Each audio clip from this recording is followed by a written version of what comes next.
सिर्फ प्राइस देखकर stock by करते हो या कंपनी की असली वैल्यू देखकर? अगर आपको लॉन्ग टर्म में पैसा बनाना है तो पहले समझो फंडामेंटल क्या होता है। इस वीडियो में मैं आपको सिंपल भाषा में समझाने वाला हूँ फंडामेंटल एनालिसिस। तो चलो वीडियो शुरू करते हैं। आसान भाषा में आज हम समझने वाले हैं फंडामेंटल एनालिसिस, जिसको सीखने के बाद आप ये बता सकते हैं कि 50 रुपये या 2000 कौन सा स्टॉक सस्ता है, 50 रुपये वाला या 2000 वाला। चलो आगे बढ़ते हैं। फंडामेंटल एनालिसिस समझने के लिए सबसे पहले हमें मार्केट कैप समझना पड़ेगा। मार्केट कैप बोला किसे जाता है? किसी भी कंपनी की टोटल वैल्यू को हम मार्केट कैप बोलते हैं। कंपनी कितनी बड़ी है ये मार्केट कैप से पता चलता है। Large cap, mid cap, small cap, तीन प्रकार की कंपनियां होती हैं, मार्केट कैप होती हैं, जिसमें सबसे फर्स्ट है लार्ज कैप। जो 20,000 करोड़ से ऊपर की कंपनियां होती हैं उसे लार्ज कैप बोला जाता है। जो कि स्टेबल कंपनी होती है, जैसे कि Reliance and TCS. Mid cap की कंपनी 5,000 से 20,000 करोड़ के बीच की होती है। ये ग्रोइंग सेक्टर की कंपनियां होती हैं। इसमें ना ज़्यादा रिस्क होता है और ना तो ज़्यादा ग्रोथ भी होता है। स्मॉल कैप की कंपनी 5,000 करोड़ से बिलो की होती है। इसमें हाई रिस्क और हाई ग्रोथ होता है। ये कंपनियां रिस्की होती हैं क्योंकि ये छोटी कंपनियां होती हैं। नेक्स्ट देखते हैं करंट प्राइस। करंट प्राइस का मतलब है आज एक शेयर का प्राइस जिस पर लोग बाई या सेल कर रहे हैं, उसको करंट प्राइस बोला जाता है। किसी भी स्टॉक पर अगर डिमांड ज़्यादा होती है, लोग ज़्यादा बाई करते हैं, तो उसका प्राइस बढ़ता है। अगर किसी का सप्लाई ज़्यादा होता है, लोग कम खरीदते हैं, लेकिन सप्लाई ज़्यादा होती है तो प्राइस घट जाता है। नेक्स्ट रेशियो हमारा high and low. High low किसी भी समय का एक टाइम पीरियड होता है। उस दिन या उस समय में सबसे हाई मार्केट जहाँ तक गया है उसे हाई, और उस दिन या उस समय में जहाँ से लो बनाया है उसे लो। इसी को हाई एंड लो बोला जाता है। नेक्स्ट रेशियो है हमारा स्टॉक पी, जिसे प्राइस टू अर्निंग रेशियो भी बोलते हैं। इसका मतलब होता है कि आप किसी भी कंपनी में 1 रुपये की कमाई के लिए कितना पैसा दे रहे हैं। एग्जाम्पल के लिए शेयर प्राइस जैसे किसी कंपनी का 100 रुपये चल रहा है और उसका ईपीएस 10 रुपये है, तो प्राइस टू अर्निंग रेशियो जो निकल के आएगा वो 10 रुपये का है। इसका मतलब है कि आप किसी कंपनी में 1 रुपये की अर्निंग के लिए 10 रुपये दे रहे हैं। पी बताता है शेयर महंगा है या सस्ता। पी को हमेशा सेम इंडस्ट्री पी से कंपेयर करना चाहिए। नेक्स्ट रेशियो हमारा बुक वैल्यू, किसी कंपनी की एक्चुअल वैल्यू पर शेयर, जिसमें कि एसेट्स को लाइबिलिटी से घटाने के बाद जो निकल कर आता है उसे बुक वैल्यू बोलते हैं। यह कंपनी की असली कीमत होती है।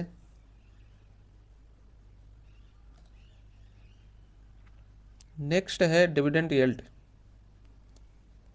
डिविडेंड का मतलब होता है कि किसी शेयर से आपको साल में कितना परसेंट रिटर्न या डिविडेंड मिल रहा है।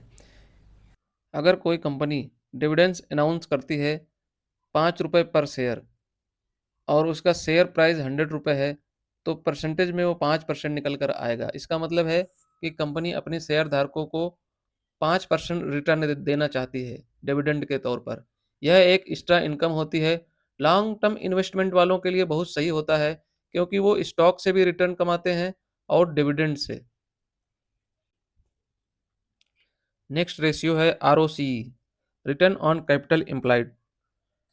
यह एक फाइनेंशियल रेशियो है जो बताता है कि कंपनी अपने टोटल कैपिटल का इस्तेमाल करके कितना प्रॉफिट कमा रही है। इस फार्मूले से निकल कर आता है आरओसी 20%, जो कि बहुत ही अच्छा निकल कर आ रहा है।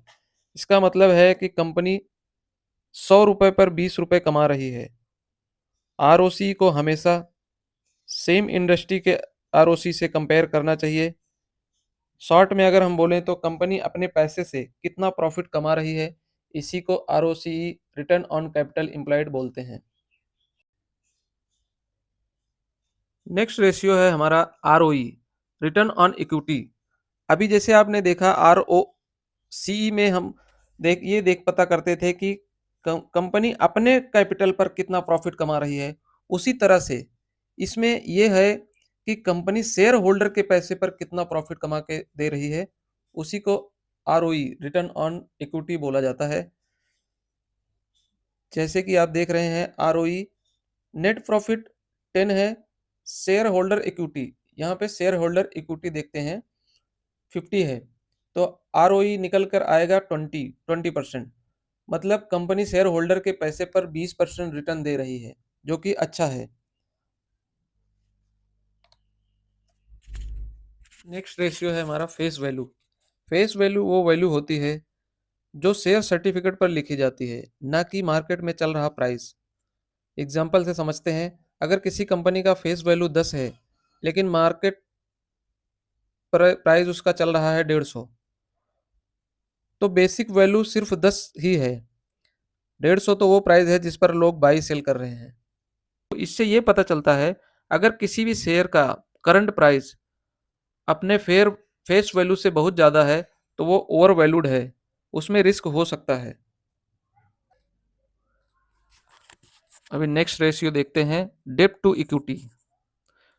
डेब्ट टू इक्विटी रेशियो ये बताता है कि कंपनी ने कितना कर्ज लिया है और उसके मुकाबले अपनी इक्विटी कितनी है। कंपनी ने अपने पैसों के मुकाबले कितना कर्ज लिया है, ये डेब्ट टू इक्विटी रेशियो से पता चलता है।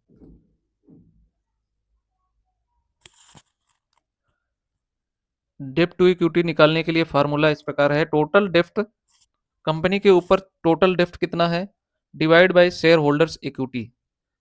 टोटल डेब्ट अगर मान लीजिए 50 करोड़ है और इक्विटी 100 करोड़ है, तो डेब्ट टू इक्विटी रेशियो जो निकल के आएगा वो 0.5 आएगा। मतलब कंपनी ने अपने पैसे के मुकाबले आधा कर्ज लिया है। हर सेक्टर के डेब्ट टू इक्विटी अलग होते हैं। जैसे आईटी सेक्टर, एफएमसीजी सेक्टर, इनका डेब्ट टू इक्विटी लो रहता है और यही अच्छा होता है। बैंकिंग, इंफ्रा, इनका डेब्ट टू इक्विटी हाई होता है, इसे भी नॉर्मल माना जाता है। हमेशा डेब्ट टू इक्विटी रेशियो को सेम सेक्टर की कंपनी के साथ कंपेयर करें और ऐसे स्टॉक चुनें जिसका डेब्ट टू इक्विटी रेशियो बहुत ज़्यादा ना हो। रेशियो देखते हैं जो कि डेब्ट है। अभी हमने देखा था डेब्ट टू इक्विटी, इसका मतलब था कि कंपनी ने अपने पैसों के मुकाबले कितना कर्ज लिया है, जो कि रेशियो में बताता है। लेकिन डेब्ट का मतलब होता है कंपनी द्वारा लिया गया कर्ज, जिसे वह अपने बिजनेस को बढ़ाने या चलाने के लिए लेती है। ज़्यादा डेब्ट, अगर किसी कंपनी का ज़्यादा डेब्ट होता है तो उसके प्रॉफिट में कमी आएगी, क्योंकि उसको डेब्ट के बदले इंटरेस्ट भी भरना पड़ता है। लेकिन फिर भी अगर कोई कंपनी डेब्ट भी ज़्यादा है और प्रॉफिट भी अच्छा बना रही है तो वो कंपनी अच्छी है। लो डेप्ट सेफ माना जाता है, लेकिन हाई डेप्ट रिस्की माना जाता है। इसीलिए किसी भी स्टॉक में इन्वेस्ट करने से पहले कंपनी का डेप्ट जरूर चेक करें। अभी चलते हैं हम नेक्स्ट रेशियो में, जो कि इंडस्ट्री पी है।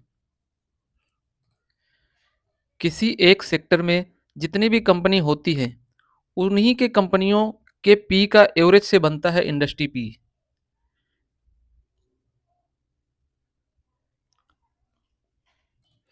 इसमें हम किसी एक कंपनी का वैल्यूएशन कंपेयर करते हैं कि एक कंपनी अपने सेक्टर की सभी कंपनियों के एवरेज से कितना महंगी है या सस्ती है।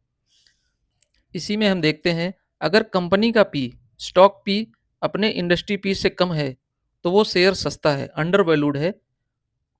इसमें अपॉर्चुनिटी देखकर बाई सेल किया जा सकता है।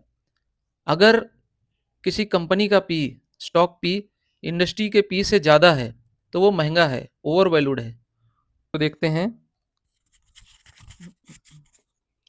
जो कि प्राइस टू बुक वैल्यू है। प्राइस टू बुक वैल्यू का मतलब होता है कि कंपनी का शेयर, उसकी असली कीमत बुक वैल्यू के मुकाबले महंगा है या सस्ता है। जिसका फार्मूला होता है PB ratio, share price divide by book value per share. अगर किसी शेयर का प्राइस 100 रुपये चल रहा है और उसकी बुक वैल्यू 50 है, तो पीवी रेशियो 2 निकल कर आएगा। मतलब शेयर अपनी बुक वैल्यू से 2 गुने प्राइस पर ट्रेड कर रहा है और आप कंपनी की असली कीमत से 2 गुना पैसा पे कर रहे हैं। स्टॉक का प्राइस टू बुक वैल्यू अगर 1 से कम होता है तो वो अंडर वैल्यूड सस्ता माना जाता है। अगर 1 के बराबर होता है तो फेयर वैल्यूड माना जाता है।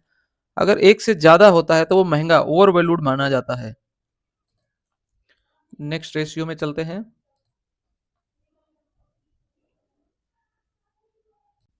जो कि है प्लेज परसेंटेज। प्लेज परसेंटेज का मतलब होता है जब प्रमोटर अपने शेयर्स को लोन लेने के लिए बैंक या एनबीएफसी के पास गिरवी रखते हैं, उसे प्लेज प्लेज कहते हैं और उसी के परसेंटेज को प्लेज परसेंटेज बोला जाता है। मान लो किसी प्रमोटर के पास में 100 शेयर हैं और उसने अपने 40 शेयर को गिरवी रखा हुआ है, प्लेज कर रखा है, तो प्लेज परसेंटेज 40 निकल कर आएगा। मतलब 40% शेयर प्रमोटर्स ने गिरवी रखे हैं। अगर परसेंटेज 5 से नीचे है तो अच्छा माना जाता है, 5 से 20 के बीच में है तो मॉडरेट माना जाता है, 20 to 50 risky and above 50 very risky माना जाता है। इसमें मैं और एक चीज़ बता देता हूँ, अगर शेयर की कीमत गिरती है तो बैंक अपने पैसे निकालने के लिए उसे बेच भी सकता है। इससे शेयर प्राइस और गिर सकता है। इसीलिए किसी भी शेयर में इन्वेस्ट करने से पहले प्लेज परसेंटेज को जरूर चेक करें। चलिए नेक्स्ट नेक्स्ट स्लाइड में चलते हैं, जो है market cap to sale ratio. Market cap to sale ratio ये बताता है कि company total value market cap के हिसाब से उसके सेल्स रेवेन्यू के मुकाबले कितनी है। आप किसी कंपनी में 1 रुपए की सेल के लिए कितना पैसा दे रहे हैं, यही ratio market cap to sale ratio बताता है। अगर आप देखें, मार्केट कैप अगर 100 करोड़ की है, टोटल सेल्स उसकी 500 करोड़ आती है, तो हमारा रेशियो निकल के आएगा 2। मतलब है इन्वेस्टर 1 रुपए की सेल्स के लिए 2 रुपए दे रहे हैं। इसमें 0 से 1 लो माना जाता है जो कि अंडर वैल्यूड है, जो कि अच्छा होता है। 1 से 3 मॉडरेट माना जाता है, फेयर होता है। लेकिन 3 से ऊपर हाई होता है, ओवर वैल्यूड माना जाता है। इसीलिए किसी भी शेयर में इन्वेस्ट करने से पहले इसको जरूर चेक करें। अभी हम आ गए हैं अपने नेक्स्ट रेशियो में, जो कि पीईजी रेशियो है। पीईजी रेशियो एक ऐसा फाइनेंशियल रेशियो है जो यह बताता है कि कंपनी का शेयर उसकी ग्रोथ के हिसाब से महंगा है या सस्ता। यह पीजी रेशियो कंपनी के अर्निंग ग्रोथ रेट के साथ कंपेयर किया जाता है। जैसे कि आप देख सकते हैं, PG ratio equal to P ratio divide by growth rate. अगर किसी कंपनी का पी रेशियो 20 है और उसका ग्रोथ रेट 10 है तो पीईजी 2 निकल कर आ रहा है। यहाँ पर पीईजी अगर 1 से कम है तो स्टॉक सस्ता है, अंडर वैल्यूड है। पीजी 1 के बराबर है तो स्टॉक ठीक है, फेयर वैल्यू में है। लेकिन पीजी अगर 1 से ज़्यादा है तो स्टॉक महंगा है, ओवर वैल्यूड है। अगर किसी कंपनी का पीई 1 से कम है और उसका फंडामेंटल स्ट्रांग है तो वह स्टॉक फ्यूचर में अच्छा रिटर्न दे सकता है। इस सीरीज को आगे बढ़ाते हैं और देखते हैं हम अपना स्टॉक का आईवी। आईवी कैसे चेक किया जाता है, चलो देखते हैं। किसी शेयर का सही कीमत क्या होनी चाहिए, जो उसका फंडामेंटल इनकम, ग्रोथ, एसेट्स और फ्यूचर अर्निंग के आधार पर निकाली जाती है, उसी को आईवी इंट्रिंसिक वैल्यू बोला जाता है। अगर मार्केट प्राइस अपने आईवी से कम है तो वो अंडर वैल्यूड माना जाता है। अगर मार्केट प्राइस अपने आईवी से ज़्यादा है तो वो ओवर वैल्यूड माना जाता है और उसमें रिस्क भी हो सकता है। अगर कोई स्टॉक अपने आईवी से नीचे चल रहा है और उसका फंडामेंटल स्ट्रांग है तो वह बेस्ट अपॉर्चुनिटी होता है बाई करने का, आप उसमें बाई कर सकते हैं। इस सीरीज को आगे बढ़ाते हैं और देखते हैं इंटरेस्ट कवरेज रेशियो। यह बताता है कि कंपनी अपने लोन पर लगने वाले इंटरेस्ट को कितनी आसानी से चुका सकता है। इसका फार्मूला चेक करते हैं, जो कि इंटरेस्ट कवरेज रेशियो है equal to EBIT divide by interest expense. अगर किसी शेयर का इबिट 100 करोड़ चल रहा हो और उस पर इंटरेस्ट लग रहा हो 20 करोड़ का, तो इंटरेस्ट कवरेज रेशियो निकल कर आएगा 5। इसका मतलब है कि कंपनी अपने इंटरेस्ट को 5 बार कवर कर सकती है। बैंक और बिग इन्वेस्टर इसी से रिस्क चेक करते हैं। हाई रेशियो अगर रहता है तो वो कम रिस्की होता है और लो रेशियो ज़्यादा रिस्की माना जाता है। अब सीरीज को आगे बढ़ाते हैं और देखते हैं करंट रेशियो। करंट रेशियो ये बताता है कि कंपनी के पास जितना करंट एसेट्स है, क्या उससे करंट लायबिलिटीज को चुकाया जा सकता है। इसका फार्मूला होता है current ratio equal to current assets divide by current liabilities. अगर किसी स्टॉक का करंट एसेट्स 200 करोड़ है और उसका करंट लायबिलिटीज 100 करोड़ है तो करंट रेशियो 2 निकल कर आएगा। मतलब कंपनी के पास अपने शॉर्ट टर्म डेप्ट को चुकाने के लिए 2 गुना एसेट्स है, जो कि अच्छा माना जाता है। एक से कम रिस्की, एक के बराबर बैलेंस, 1.5 से 2 अच्छा माना जाता है। यह रेशियो लिक्विडिटी कैश पोजीशन दिखाता है। ज़्यादा लो रेशियो कैश प्रॉब्लम माना जाता है।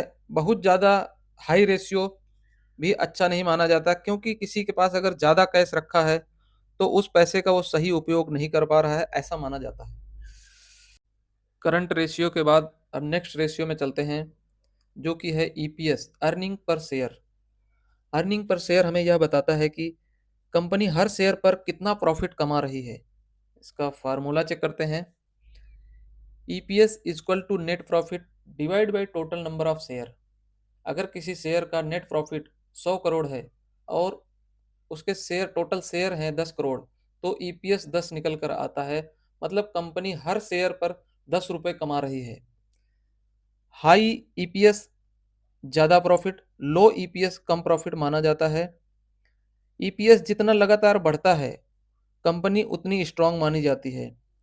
ईपीएस हाई होना काफ़ी नहीं होता है, यह देखना पड़ता है कि ईपीएस ग्रोथ कंसिस्टेंट बना है या नहीं। अगर किसी शेयर का ईपीएस कंसिस्टेंट ग्रोथ कर रहा है तो वो कंपनी स्ट्रांग मानी जाती है। ईपीएस के बाद अब हम इस सीरीज के लास्ट रेशियो पर चलते हैं, जो कि है ओपीएम, ऑपरेटिंग प्रॉफिट मार्जिन। इसका मतलब होता है कि कंपनी अपने सेल्स रेवेन्यू से ऑपरेटिंग लेवल पर कितना प्रॉफिट कमा रही है। हर 100 रुपए की सेल पर कंपनी कितना ऑपरेटिंग प्रॉफिट कमा रही है, ये ओपीएम बताता है। ओपीएम का फार्मूला होता है operating profit divide by revenue multiply 100।